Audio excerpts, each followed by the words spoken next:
Mesdames et messieurs, bonsoir. Bienvenue à cette avant-première suisse de Les Mura di Bergamo, les murs de Bergame, que nous sommes très heureux à la Cinémathèque suisse de présenter dans ce contexte et surtout de sortir, puisque le film sort maintenant en Suisse romande, en particulier dans cette salle-ci, c'est-à-dire qu'on va le programmer ici, dans cette grande salle ou dans la salle sur laquelle vous êtes assis, puisque vous le savez peut-être, la deuxième salle du Capitole est juste en dessous de vos pieds. Et le film sera présenté aussi demain au cinéma du Grütli à Genève. Donc n'hésitez pas à dire autour de vous que le film est sorti, est visible encore cette semaine et la semaine prochaine dans nos salles. Stefano Savona est un cinéaste passionnant qu'on aime beaucoup ici à la Cinémathèque. On avait eu l'occasion de l'accueillir en 2018 dans le cadre d'un hommage qu'on avait fait au cinéma italien entre le documentaire et la fiction à travers Samuni Road, dont c'était l'avant-première, film qui avait été présenté à la quinzaine des réalisateurs à Cannes.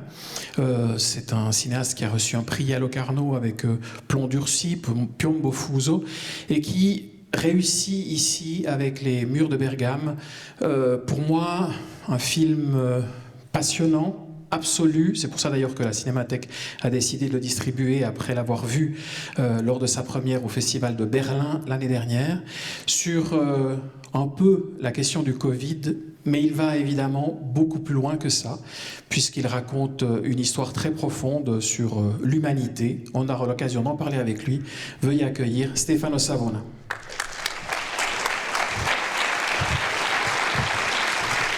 Benvenuto. Grazie, merci. Merci à tous. Je ne sais pas si tu veux dire quelque chose avant la projection. On reviendra de toute façon après pour en parler.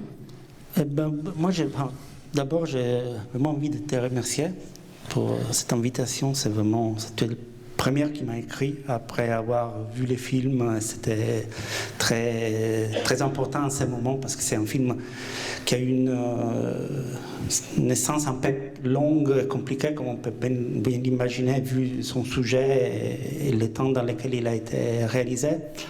Et donc, je suis heureux d'être ici. Malheureusement, ne sont pas ici tous les autres, je les appelle co-réalisateurs de ces films, parce que c'était vraiment une équipe qui a travaillé ensemble. Et il y a les regards. Il y a 8 regards qui ont fait ces films. Donc on l'a fait vraiment tous ensemble avec mes ex-élèves du centre de l'École nationale de cinéma de Palerme, mes ex-élèves des documentaires. Et ensemble, on a décidé de partir pour Bergame, de chercher de raconter une ville dans ces moments aussi terrifiants de son histoire. Et donc le film est vraiment un film choral. On a beaucoup de personnages, des protagonistes dans les films parce que c'est les films d'une ville, donc c'est un film choral, mais c'est aussi choral parce qu'on l'a fait ensemble. Vraiment, c'est plusieurs regards qui cherchent de devenir un seul regard, et donc un regard choral. Donc je vous remercie aussi en nom de tous les autres réalisateurs. Et voilà. Et après, on va être là pour les débats. On en reparle après. Bonne projection. Bonne projection. Et bon voyage. Merci. Merci Stefano de nous rejoindre. C'est toujours un petit peu difficile de enchaîner, surtout après un film comme ça. Mais je vais peut-être rebondir sur ce que tu disais au tout début. Au fond, c'est une question toute simple, mais c'est comment le film est né au fond, et comment on décide de partir sur un projet comme celui-là, et est-ce qu'on sait où on va quand on commence? Non, on ne le sait pas, et peut-être on se rappelle de ces moments en mars, fin février, début mars 2020, tout le monde découvrait jour par jour ce qui était en train de se passer, avec un peu d'incrédulité, on n'y croyait pas, et après on voit ces images qui nous arrivent de Bergame. Moi, j'étais à Paris en ce moment, d'autres. Et je pense que tout le monde a eu comme un rappel à une réalité dont on ne voulait pas se rendre compte. Et en ce moment, un producteur m'a proposé essayer de faire un film sur ça. Et moi, j'ai dit, mais comment, où, qu'est-ce qu'on fait. Et après, en parlant avec les ex-étudiants, on s'est parlé à distance parce qu'ils étaient en Italie et moi en France. Et tout le monde a dit, essayons, allons d'où ces images viennent qui nous ont autant bouleversés. On va voir ensemble, on va essayer de voir qu'est-ce qu'on nous allons trouver. Et oui, donc c'était très, très simple. Au début, on ne sait jamais où on va. On imagine, on projette. Mais dans ces cas, c'était encore plus compliqué. Je me souviens on se souvient parce qu'on a les conversations enregistrées de nos appels Zoom, et on se disait, on va faire un film sur les générations, sur le fait qu'il y a quelqu'un des nouvelles générations qui est forcément poussé à prendre... à faire des choses que d'habitude ils ne feraient pas, parce que justement les pères, ceux qui sont plus âgés, il faut les protéger. Donc pour une fois, même en Italie, où on arrive à avoir du pouvoir d'agir très tard, parce qu'il y a beaucoup il y a une génération qui a occupé toutes les places. Donc pour une fois, on dit aux gens de 20 ans, allez, on dit que vous êtes déjà médecin, même si vous venez juste de finir l'université, parce qu'on a besoin de vues, et donc la responsabilité de quelqu'un qui d'habitude n'aurait pas eu ça. Et je pense qu'il y a aussi ça dans les films, un peu, mais il y avait évidemment beaucoup d'autres choses qu'on n'avait pas encore vécues, connues, et donc on est parti là-bas ensemble, avec quelques points de repère, quelques connaissances, on avait un peu regardé, il y avait des groupes de médecins qui se retrouvaient en ligne pour se donner des pistes carrément pour comment agir sur la maladie que personne ne connaissait. Donc on a d'abord vu ça, on les a contactés. Donc on a cherché vraiment des lignes, des fils qui, au fur et à mesure, sont devenus des relations, d'abord virtuelles et après réelles, parce qu'il ne faut pas oublier qu'à l'époque, on ne pouvait pas être dans les mêmes liens ensemble. Donc, on savait qu'on allait trouver une collectivité très fracturée et atomisée, où chacun était tout seul chez lui ou sinon dans son travail, et on ne voulait pas forcer ça, on voulait trouver la manière d'être à l'auteur de ça, de trouver notre place dans cette structure complètement détruite, pour après trouver des manières de contribuer si possible à la réunifier. C'était un peu ça le parcours du film. C'était très long, compliqué, et on a surtout travaillé sur la patience, parce que finalement il fallait d'abord des relations fortes pour pouvoir filmer quelque chose. C'était pas du tout... il y avait un moment où les hôpitaux, qui d'habitude sont très fermés, évidemment, ils sont ouverts, parce que les médecins avaient besoin de montrer à travers les médias qu'il y avait quelque chose d'unique, de jamais vu. Donc ils sont un peu élargi les règles pour dire, voyez, venez voir, c'est pas quelque chose de terrifiant. Mais nous, on est arrivé juste après ça, et quand tout s'était fermé, et heureusement, parce que ça nous a demandé un autre genre d'effort, qui était celui de trouver d'abord des relations avec chacun avec chacun, parce que chacun du groupe des réalisateurs filmait une personne qui après est devenue un personnage du film, et avec des allers-retours. Une des premières personne qu'on a filmé, c'était l'anesthésiste qui faisait des allers-retours entre l'hôpital et la famille. Et nous, on ne pouvait pas la filmer à l'hôpital. On pouvait encore moins risquer de contagier sa famille. Ou d'être, donc on a Virginia Nardelli, qui avait son contact, qui l'a filmé du début à la fin du film. Et en fait, le début et la fin du film, c'est une seule scène, finalement. Mais elle l'accompagnait tous les jours à l'hôpital de chez elle, et chez elle de l'hôpital. Et dans ce parcours, dans la voiture, elle parlait. Au moment où elle a commencé à parler vraiment. Et donc, c'était les premières relations, qui étaient une relation de confiance qui s'était établie au fur plusieurs voyages en voiture. Et tout a commencé comme ça, avec chacun de ces protagonistes, qui sont devenus aussi des protagonistes du film, dans le sens des protagonistes actifs. Ils ont compris qu'ils avaient quelque chose à gagner, entre guillemets, du film. Ils ont compris que notre présence était d'abord une possibilité de garder mémoire de ces moments qui auraient été oubliés et même pas vraiment compris s'il n'y avait pas eu cette présence, ce témoignage. Et de l'autre côté, je pense que notre présence donnait aussi un horizon temporel, spatial, le fait qu'au-delà de ces tunnels où chacun était engouffré, il y avait quelque chose d'autre à la fin. Donc, je pense que notre présence contribuait à un espoir que quelque chose aurait un moment changé, et donc on aurait dû raconter ça avec les moyens du cinéma parce que c'était fini. Dans les regards, souvent quand j'ai filmé, je sentais ce besoin de dire on est là, mais ça confirmait nous que ça va se terminer tôt ou tard, parce qu'au moment, on avait perdu complètement espoir. Et oui, je pense que participer à l'élaboration du deuil, mais aussi à la reconstruction d'une forme de sens à ce qui est arrivé, qui est un début d'espoir. C'était un peu le parcours qu'on a construit avec les films. J'ai un peu l'impression qu'une fois le Covid passé, il y a eu une sorte de volonté d'effacement par la société de façon générale, et que justement le film lutte contre ça, et lutte à la fois pour garder une trace, qui est la question de la mémoire que tu évoquais tout à l'heure, et j'aimerais peut-être t'entendre aussi là-dessus, parce qu'il y a les images d'archives, il y a ce rapport à la mémoire, mais il y a aussi l'autre élément qui est l'idée de en faire quelque chose, construire quelque chose à partir de là, comme si c'était une étape clé de l'existence au fond de l'humanité. Oui, parce qu'en fait, c'est normal, c'est tout à fait normal, c'est naturel qu'une société cherche d'oublier.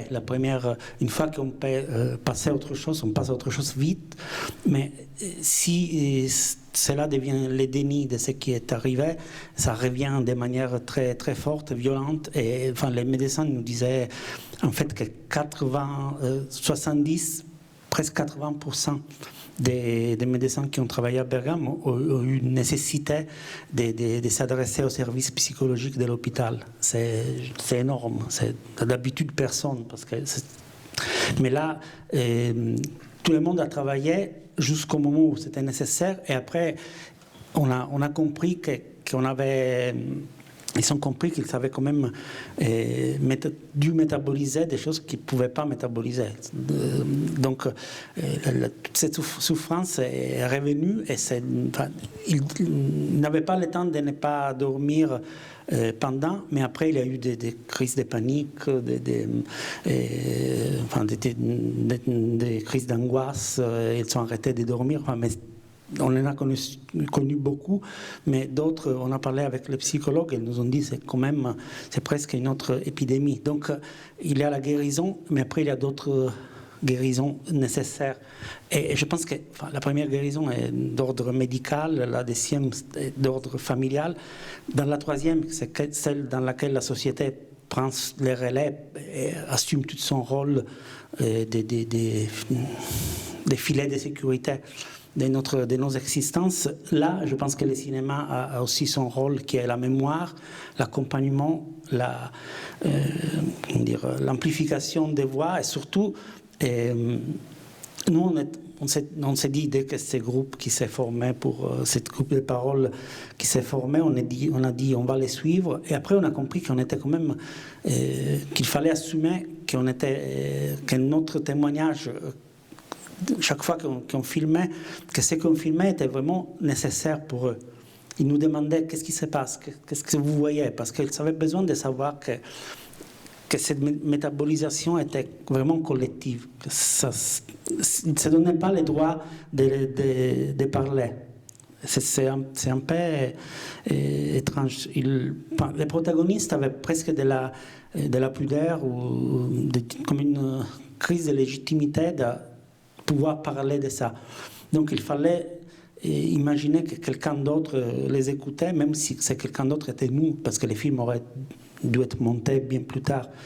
Mais cette écoute que la caméra contribuait à fournir était en fait le début de quelque chose qui devenait collectif et qui avait été vécu dans l'isolement total d'abord et après dans l'isolement intérieur parce qu'on n'avait pas, on ne se donnait pas le droit de s'adresser à un voisin et dire mais vous avez été malade aussi par pudeur ou par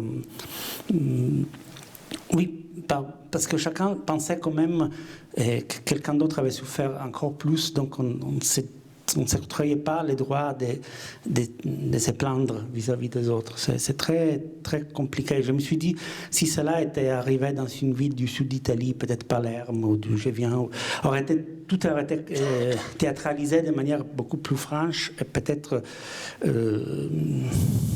plus cathartique déjà parce que la société se met en scène beaucoup plus. Mais là-bas, il y avait beaucoup de rigueur, beaucoup de pudeur. Et cela bloquait vraiment l'élaboration du deuil, enfin, collectif, parce qu'évidemment, chacun a dû le vivre dans son intimité. Et a dû après un peu les nier. Et quand le film est sorti, on a eu la confirmation de ça quand on a montré les films dans son avant-première italienne l'année dernière, il y a juste un an, donc 3 ans plus tard par rapport aux événements.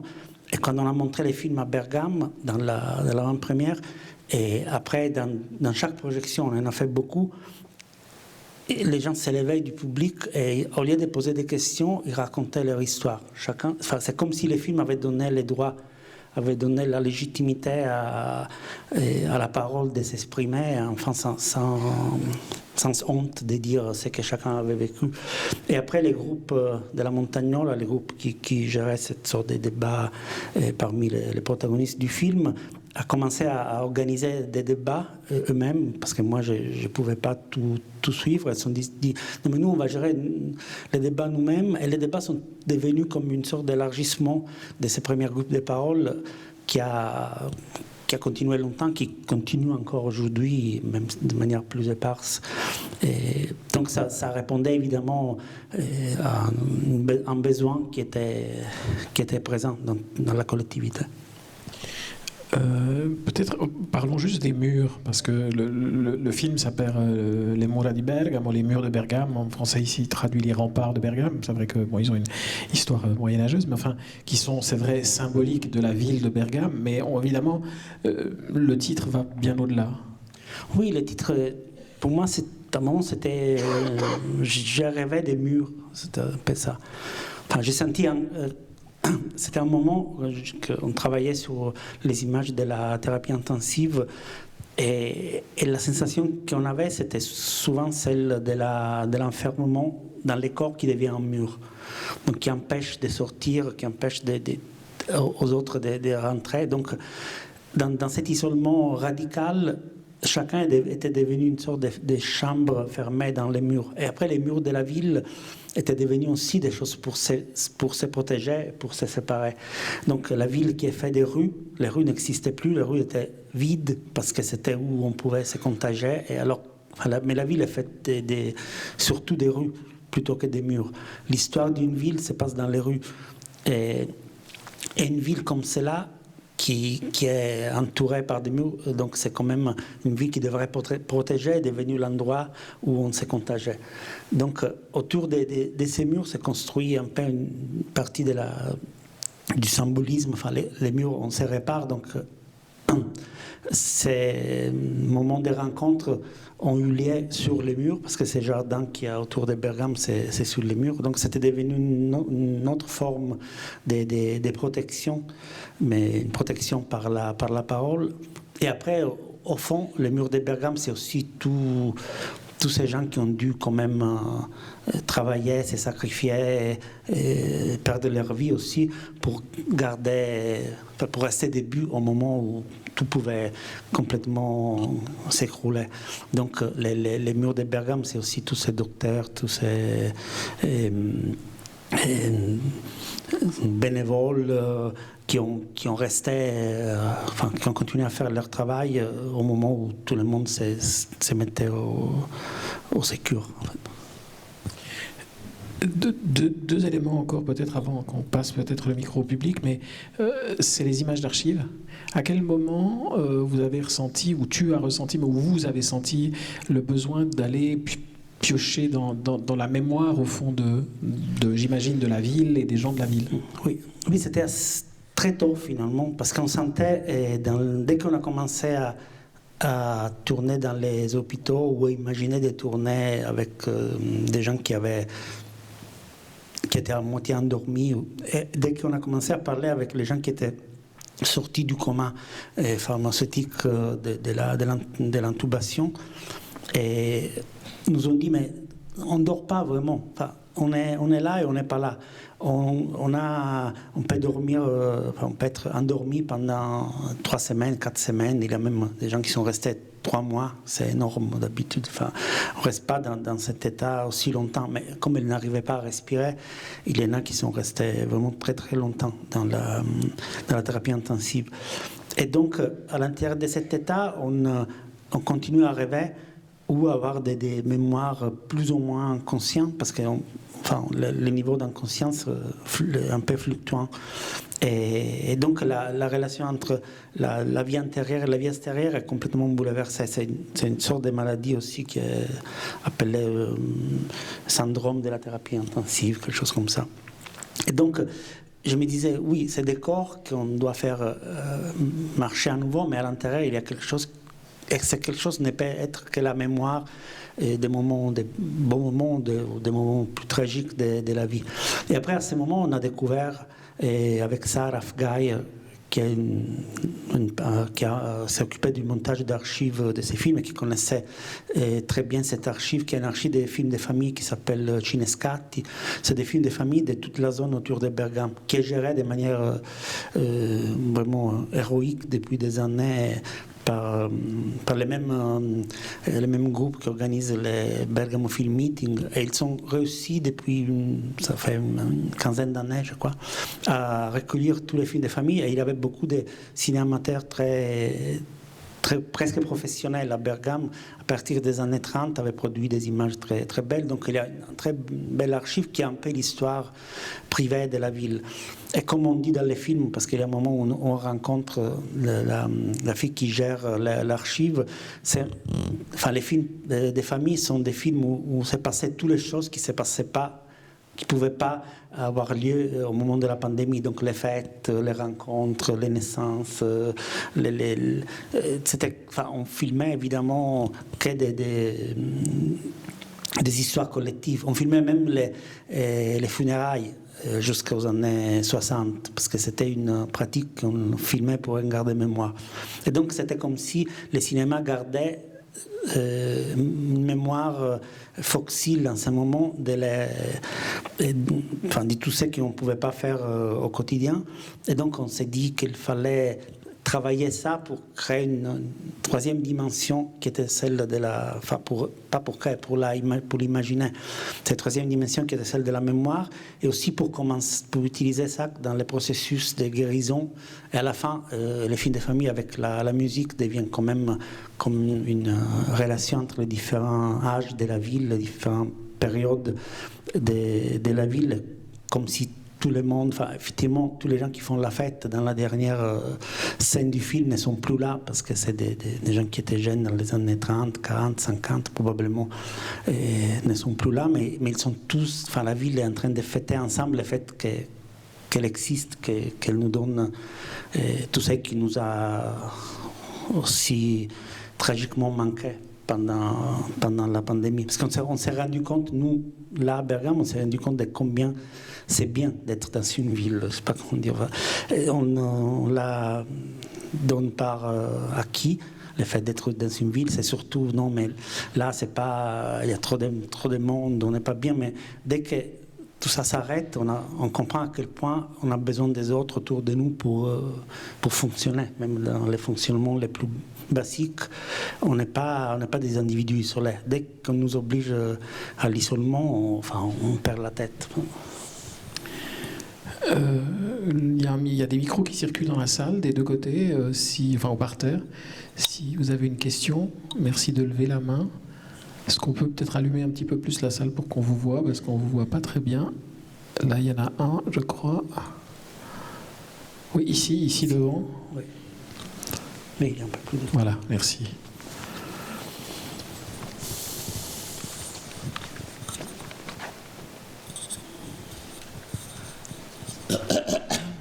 Excusez-moi. Bonsoir.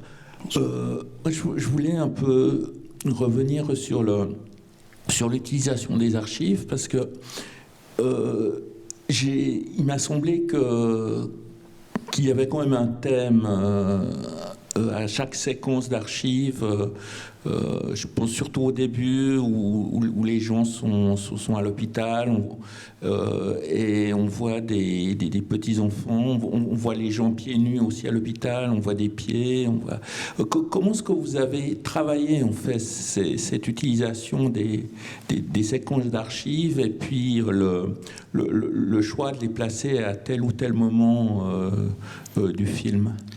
Oui, en fait, on sait, à partir de ces interviews avec les gens qui avaient vécu cette expérience, ils nous disaient, enfin, on interprétait dans cet état des lumières, des sons, les touches des infirmières, on les interprétait sans savoir des points de repère pour savoir de quoi il s'agissait. Donc, on a imaginé des mémoires corporelles, sensuelles, liées aux stimulations sensorielles présentes dans la thérapie intensive. Et évidemment, enfin, il y en a où on a mis en scène des mémoires spécifiques qui nous ont rencontrés, d'autres où on les a imaginées à partir des sons. Il y avait un moment, un son du respiratoire, enfin, de la machine pour respirer qui ressemblait à celui d'une balançoire.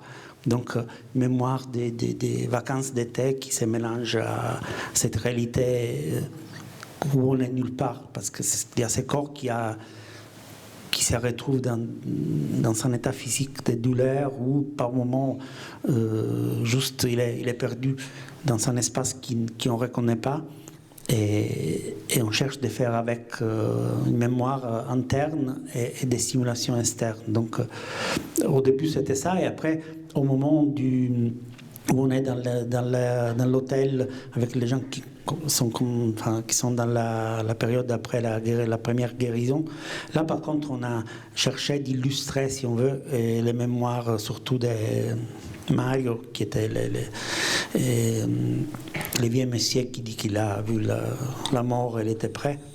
Et lui, c'était un peu son enfance dans la campagne. Donc là, on a un peu suivi son histoire personnelle. Et après, la troisième partie, qui est celui juste de la fin, comme j'ai dit, c'était un peu une sorte de danse collective. Est-ce qu'il y a une autre question sinon? Moi, j'en poserai volontiers une encore. Est-ce qu'il y en a une là? Non. Moi, j'avais une petite question.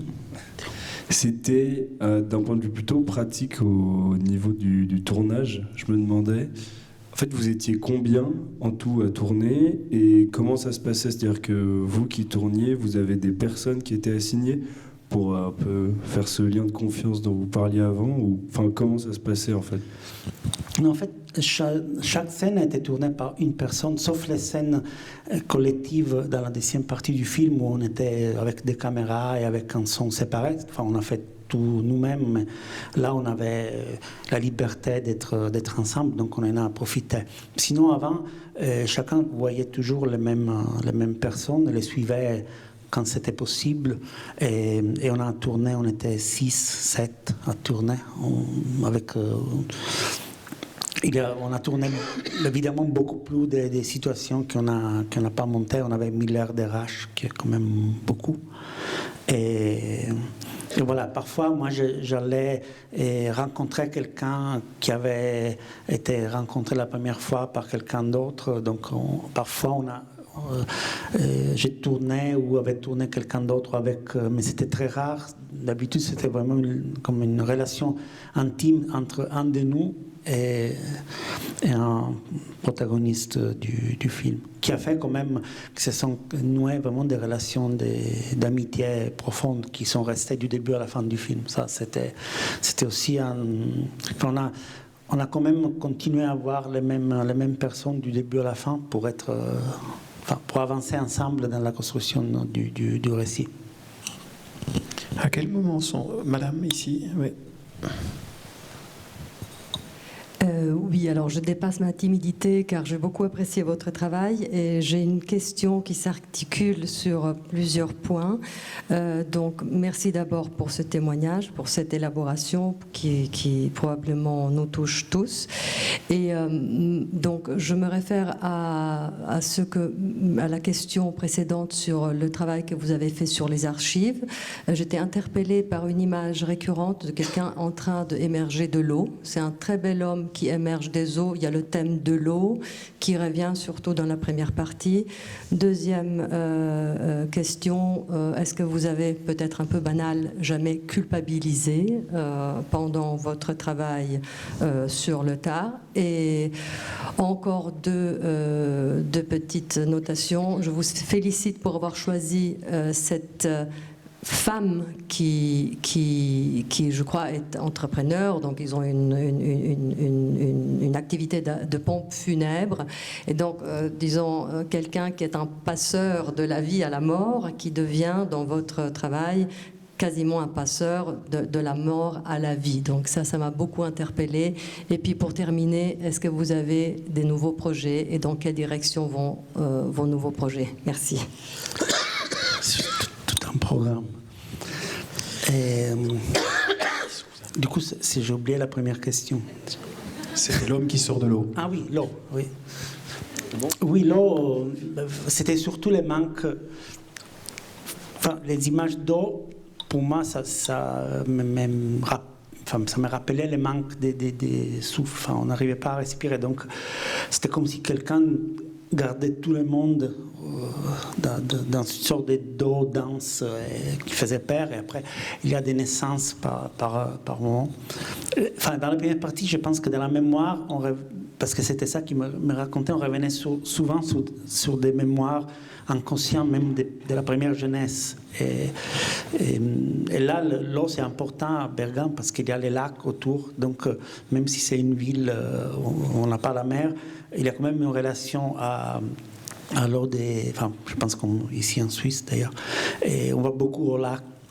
Et donc dans les archives, on a regardé des centaines d'heures d'archives, il y avait beaucoup d'eau finalement, beaucoup plus qu'on aurait imaginé. Et après, par rapport à oui, les prochains projets, il y en a trop. Mais disons que je suis en train de chercher de faire un film sur ce qui est en train de se passer à Gaza. Donc, je vais repartir pour le Moyen-Orient là, demain. Donc, c'est encore c'est aussi tragique, si on peut, encore plus tragique, mais c'est aussi, on ne sait pas où on va arriver. Donc, c'est un peu le même. Je suis dans ce travail, dans la phase du désespoir absolu, qu'évidemment on touchait à un moment très long dans le travail sur Bergame. Et comme ça, je réponds à l'autre question, celle de la culpabilité. Et évidemment, parce que je pense que c'est, comment dire, c'est la matière sur laquelle on travaille le plus. Dans le cinéma documentaire, quand on est en train de toucher des choses aussi délicates, aussi fragiles, on les fait toujours avec l'idée qu'on est trop près, qu'on n'est pas assez près, qu'on est trop présent, qu'on n'est pas assez présent, parce qu'en fait, il y a des culpabilités des deux côtés. Si on est là et on filme, par exemple, pour filmer l'hôpital, j'ai filmé un peu, mais surtout à filmer Danny Biancardi, qui était un jeune réalisateur. Et lui, il était là, il pleurait, il n'arrivait pas à filmer. Et surtout, dès qu'il y avait des scènes fortes, il déplaçait la caméra. Il est resté un mois et demi dans l'hôpital. Mais il n'arrivait pas à filmer. Il restait là-bas, il faisait tous les relais de travail des infirmières, mais dès qu'il y avait quelque chose, il ne tournait pas parce qu'il disait, je n'ai pas les droits, je n'ai pas les droits. Et je disais, oui, il n'y a pas les droits. Enfin, donc on discutait beaucoup en ce moment. Je n'étais pas là tout le temps, donc on discutait. Et moi, je regardais tous les jours, toutes les choses qu'il filmait. Je disais, non, mais je comprends, c'est pas, tu ne peux pas filmer comme si rien n'était. C'est des corps et c'est insupportable de les voir comme ça dans la souffrance. Et après, un jour, on a eu l'idée, et c'était déjà un peu plus tard, parce que cette partie à l'hôpital, on a tourné où il y avait un peu de possibilités de bouger un peu. Et j'ai découvert qu'autour de Bergame, il y a beaucoup d'églises où il y a des statues de la Passion du Christ, des statues de différentes époques, mais surtout du XVIIe, XVIe, XVIIe siècle, de la Passion du Christ en dimension réelle, qui est quand même un art assez ancré dans cette zone de la montagne. Il y a là-bas, il y a plus vers Varese, je pense qu'il arrive jusqu'à Canton Ticino, jusqu'à la Suisse. Et donc il allait regarder beaucoup de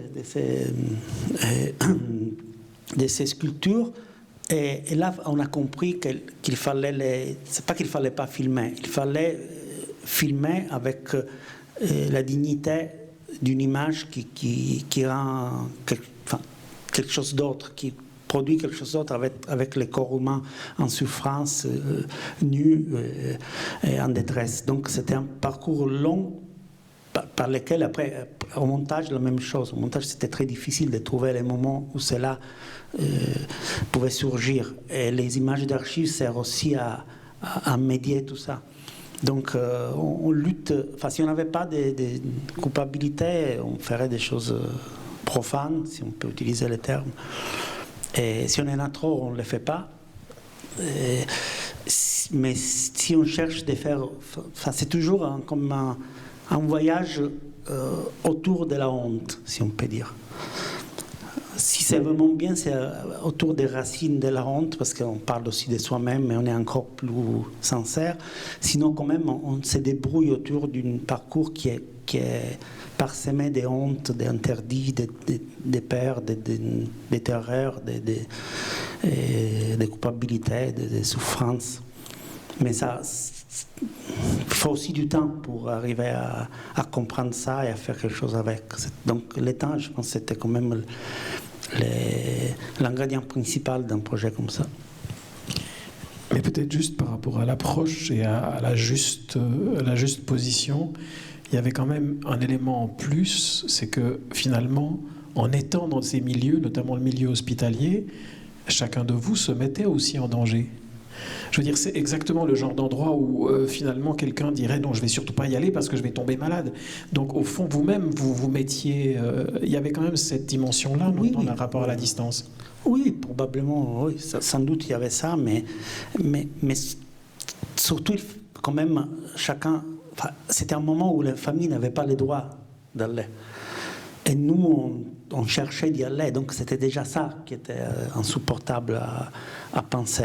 En même temps, les gens qui ont vu les films, il y en a eu beaucoup, vraiment beaucoup, qui se sont dit, grâce au film, on a compris des choses. Enfin, il y avait un moment du parcours qu'on ne connaissait pas, et là, on l'a compris, et donc je suis plus tranquille par rapport à mon père qui est mort, parce que j'ai vu que là-bas, il n'y avait pas que les monstruosités qui montraient la télé, mais il y avait aussi des moments réels qui étaient là.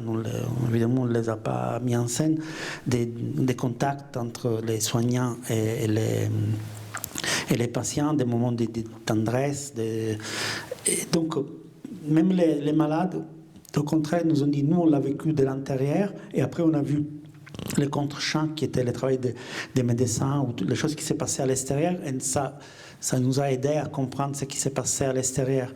Donc, je pense que le cinéma documentaire doit prendre des risques qui sont des risques majeurs du point de vue... Enfin, c'est pas qu'on tombe malade, c'est les risques de faire quelque chose qu'on ne fait pas. Mais sinon c'est inutile d'être là. Comment dire, la mise est tellement importante, il faut penser que ce n'est pas juste un film, c'est quelque chose qui va rester dans 10 ans.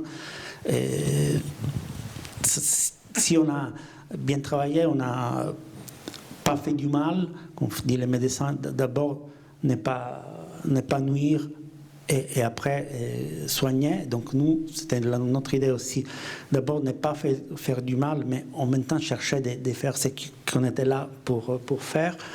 Mais après, ça reste quelque chose, peut-être. Ça reste une mémoire de... Mais chaque fois, on ne sait pas la réponse. On sait ce qu'on veut, mais on ne sait pas comment y arriver et à quel prix. C'est pour ça qu'on ne dort pas bien, nous, les documentaristes.